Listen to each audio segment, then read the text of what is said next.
Hello and welcome to my tier list for every F-Zero 99 track from worst to best, in my opinion. If you have any changes you would make, please leave them in the comments below. Let's get into the tier list.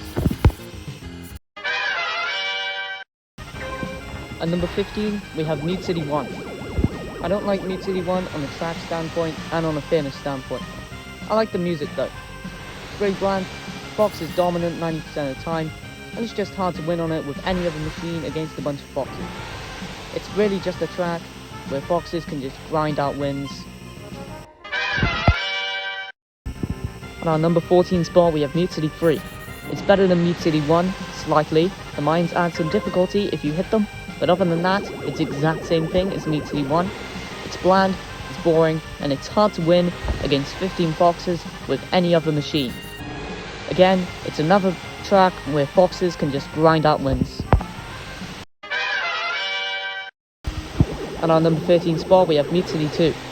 This track doesn't have any mines, which lowers the difficulty by a bit, but it's a bit easier to catch up with Foxes due to the intersection, especially if they don't boost there or if you have the Skyway. Again, this track is mostly a track where Foxes can just grind wins, but other machines can hopefully catch up if Foxes are slow at the intersection. At our number 12 spot we have Red Canyon 1. This track is still mostly imbalanced. The boosting here with Fox is insane if you're able to do it right, but the ramps and the curvy part after the recovery zone add some variety. This track is somewhat a track where Foxes can grind wins, but any machine can win if Foxes are not very good with their boosting. On our number 11 spot we have Death Wind 1. This track is only ranked higher than Red Canyon 1 because the boosting here with Fox isn't as bad. I'm able to win with other machines a bit more here with the right strategy, and it's also fun to bump Foxes as a blue bumper here because they're so predictable on this track. Also, Foxes tend to boost too much on this one, so it's easier to get KOs.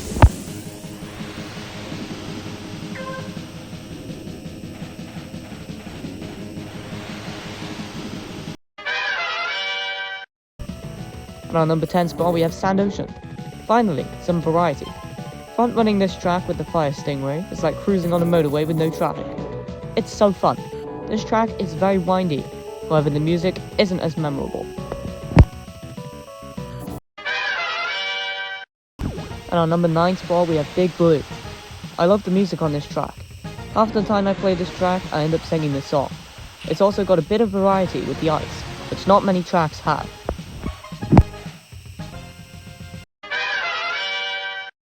At our number 8 spot, we have Port Town 1. This track and Port Town 2 have had a bump up in my rankings after the removal of the skip. The magnets are introduced here. It's the first time you see them if you play the leagues in order in the original game, and it's a nice bit of variety. It's also fun to boost through the windy section, avoiding bumpers. At our number 7 spot, we have Red Canyon 2. This track is awesome. It's got the same windy parts and the ramps from Red Canyon 1, but there's less Fox domination, and you actually get to see Blue Falcon and the Wild Goose front run this track sometimes. There's also the ramp shaped like an arrow, which is fun to go on. And on number 6 spot we have Port Town 2. Port Town 2 is way better than Port Town 1. Port Town 2 is very windy, which Port Town 1 already did very well, and the part before the final turn is very difficult with bumpers everywhere. If you manage to boost through it, it's very satisfying, and you've got a lot of reward, especially if you're in the front, because not that many people boost there. On our number 5 spot we have Whiteland 1. This track is super fun, but I do prefer its harder counterpart for one reason, which I'll get into later. This track has a lot of variety, with the short corner cut that you can do, which is very satisfying, and the ramp situated throughout the track. This track has a lot of ice, meaning you can't get through this track very well if you're not a good driver. This is why I like this track so much. It separates the good drivers from the bad ones, ready for Whiteland 2 in the Queen League. And on number 4 spot we have Death Wind 2. In this track, it feels so good to hit every single speed pad and speed past like 20 drivers in one go. If you've mastered this track, you'll be able to win it a lot, since a lot of the people who play this track end up missing a lot of the speed pads. But there's one thing that brings it down from getting the top 3. If you make one mistake, you'll likely either crash out or be in a worse position than before, which may even mess up your king lead. And it certainly messed up mine on bad days. At our number 3 spot, we have White Land 2. This track is pure gold, finishing off the Queen League in pure style. The reason I like this track more than White Land 1 is because after you cut through the hairpins, there's a really nice corner that you can boost through. This also builds up speed for the ramp, and if you hit the ramp, then you'll be able to cut some of the corner if you're fast enough. White Land 1 is the best track out of the Queen League, but it's not as good as...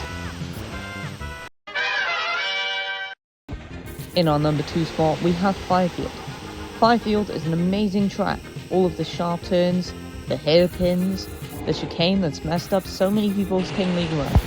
Firefield does feel like the final boss of the King League, and maybe even the entire game. As I mentioned before, the chicane is very difficult and hard to master, which makes Firefield the best track for the best of the best. However, I feel slower on Firefield than I do in the number 1 spot, which is... And in our number 1 spot, we have Silence. I wouldn't believe anyone who said that Firefield is way better than Silence.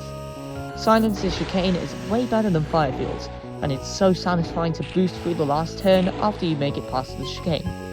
The ramp is a cool addition. I see people trying to cut part of the track using the ramp, but they end up crashing out on the last race at the Night League after all of that. On this track, I feel way faster than on Firefield. And that was the tier list. Thank you for watching. I really appreciate any support that you want to give me, since this is my first video. If you want to see more content, please like and subscribe. Also, the bonus clip you're seeing right here is a clip of me beating a wild goose at the end of Port Town 1. As you can see in the video, wild goose is smoking and I nearly kill him. But I don't kill him, but I still manage to go past him and win.